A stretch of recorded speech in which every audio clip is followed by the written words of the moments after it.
Pemirsa, banyaknya minat investasi asing yang siap masuk ke Danantara serta banyaknya dana yang dikelola, menurut Komisi 6 DPR RI harus diawasi secara ketat, akuntabel dan juga transparan. Anggota Komisi 6 DPR RI Mufti Anam menyoroti pengalihan dividen BUMN ke Danantara yang dinilai mengurangi pemasukan negara dan berpotensi lepas dari pengawasan publik.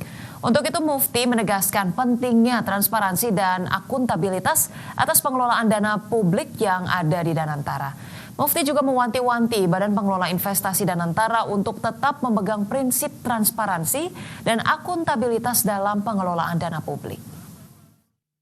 BUMN adalah hak negara, hak rakyat, dan wajib dicatat dalam APBN. Nah, tapi hari ini praktik yang terjadi adalah dividen itu tidak lagi masuk ke kas negara, tidak lagi dikelola oleh Kementerian Keuangan, tapi dialihkan ke Danantara, Pak. Nah, tapi kabarnya ke depan Danantara tidak berkewajiban melaporkan penggunaan dividen ke DPR. Nah, maka kami bertanya, siapa ke depan yang akan melakukan check and balance terhadap semua yang dilakukan oleh Danantara, Pak? Padahal pengalihan dividen Danantara dampaknya sangat jelas. Negara hari ini kehilangan pemasukannya. Nah, Kementerian Keuangan hari ini harus memutar otak untuk bagaimana menambal defisit. Yang kemudian maka lahirlah kebijakan-kebijakan yang membuat rakyat kita. Pemirsa, pertumbuhan ekonomi Indonesia diprediksi terus tumbuh positif di tengah gejolak tarif dagang negara-negara adidaya. Ya, pemirsa, minat perusahaan global untuk berinvestasi di Indonesia juga terus meningkat. Salah satunya perusahaan global milik Berkshire Hathaway.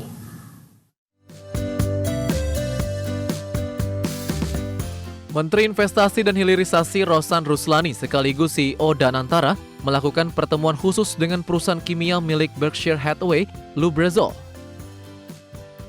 Pertemuan bisnis bilateral dengan global CEO Lubrizol, Rebecca Liebert beserta jajaran pimpinan global dan regional ini membahas arah pembangunan Indonesia menuju 2030 serta strategi pertumbuhan Lubrizol secara global dan di kawasan Asia Pasifik.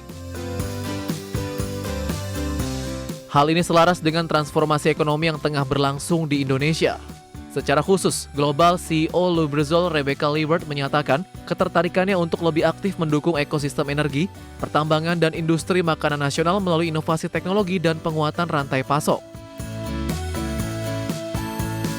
Atas ketertarikan global, CEO Rebecca ini CEO Danantara mengapresiasi komitmen Lubrizol terhadap Indonesia dan terbuka untuk menjajaki bentuk kerjasama yang konkret serta berdampak jangka panjang bagi pembangunan ekonomi nasional. Dari Jakarta, IDX Channel. Ya, selanjutnya pemirsa, pemerintah melalui Kementerian Perindustrian mendorong peningkatan industri tanah, salah satunya dengan mendorong generasi muda dan pengembangan dan inovasi industri. Kepala Biro Hubungan Masyarakat Kementerian Perindustrian Alexandra Ari Cahyadi menegaskan pihaknya terus mendorong pengembangan kreativitas dan inovasi industri nasional dengan memperkuat kolaborasi generasi muda. Salah satunya dengan Industrial Festival sebagai sarana pembekalan bagi generasi muda untuk menyiapkan diri menghadapi dunia kerja khususnya di sektor industri sekaligus mendukung visi besar Indonesia Emas 2045. Dengan tema Are You Fit for the Future, Kemenperin mengajak generasi muda untuk mempersiapkan diri menghadapi tantangan masa depan baik di dunia kerja maupun dalam peran sosial di masyarakat sehingga menghasilkan karya adaptif dan inovatif di kalangan anak muda. Kami sampaikan juga untuk penyelenggaraan Asian Festival ini mengangkat tema Are You Fit for the Future, di mana merupakan tema bagi seluruh generasi muda yang sedang mempersiapkan diri untuk menghadapi masa depan, mulai dari dunia kerja, mengambil peran dalam masyarakat hingga strategi menyikapi dinamika global. Lewat tema ini, Asian Festival, Kementerian Perindustrian memantik semangat generasi muda untuk terus berkembang, beradaptasi dan juga menjadi agen perubahan yang membentuk masa depan Indonesia. Ya, pemirsa, selanjutnya Komisi 7 DPR RI menilai kebijakan tarif impor Amerika Serikat sebesar 19% dapat memacu produk lokal untuk menembus pasar ekspor. Hal ini menjadi peluang emas untuk meningkatkan daya saing industri nasional. Wakil Ketua Komisi 7 DPR RI Rahayu Saraswati Joyo Hadikusumo menegaskan pengenaan tarif resiprokal 19% dari Presiden Donald Trump harus menjadi pemicu penguatan daya saing industri produk dalam negeri, khususnya bagi industri berbasis ekspor. Selain itu, Saraswati melihat potensi pasar ekspor Amerika Serikat cukup besar. Untuk itu, pemerintah harus berupaya maksimal memperluas target pasar baru di Amerika, di luar pasar perdagangan yang sudah terjalin lama. 19% itu yang membayar bukan masyarakat Indonesia, bukan eksportir dari Indonesia, tetapi importer yang di sana. Artinya mereka akan melihat dari kacamata yang ada di misalnya regional kita. Dan kita ini bahkan bisa dikatakan tarif kita itu di bawahnya Vietnam, yang adalah ally-nya Amerika.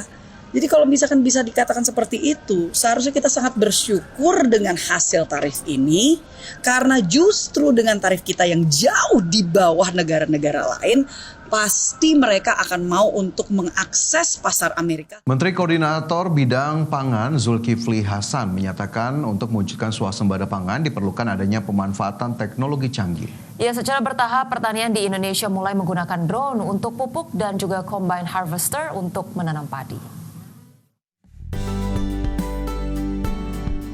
Menteri Koordinasi Bidang Pangan Zulkifli Hasan menyatakan dalam mewujudkan swasembada pangan diperlukan adanya pemanfaatan teknologi canggih yang modern seperti kecerdasan buatan, sensor cuaca hingga sistem irigasi otomatis. Zulhas mencontohkan China secara masif telah menggunakan teknologi modern untuk membangun sistem cadangan pangan nasional seperti memperluas lahan pertanian dengan smart farming atau sistem pertanian yang mengintegrasikan teknologi digital dan otomatisasi. China juga telah lebih dulu memanfaatkan kecerdasan buatan untuk memprediksi cuaca dan olah tanah.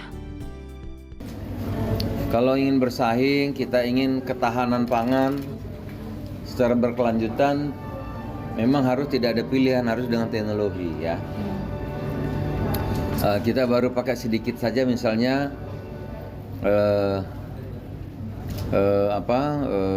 bawang saja. Ya, hari ini harganya 10, besok harganya 100. Cabai saja. Hari ini harganya 10, besok bisa 200. Satu cabai harganya bisa 2.000, bisa 5.000 satu butir. Gitu. Zulhas menambahkan Indonesia saat ini sedang berupaya lepas dari ketergantungan impor pangan. Oleh karena itu, secara bertahap pertanian di Indonesia mulai menggunakan teknologi seperti penggunaan drone untuk pupuk dan combine harvester untuk menanam padi, serta akan mengembangkan smart greenhouse yang dapat mengatur suhu, kelembaban, dan penyiraman otomatis. Dari Jakarta, Rikan Wardi, IDEX Channel.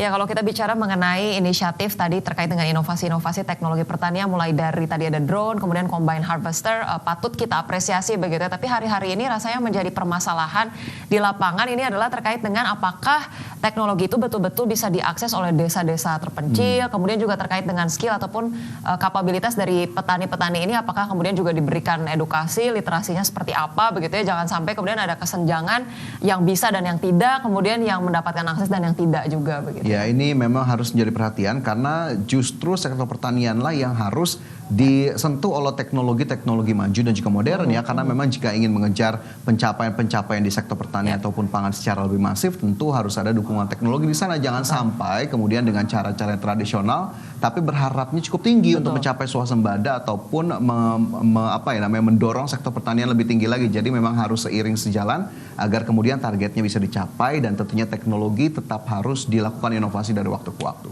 Baik.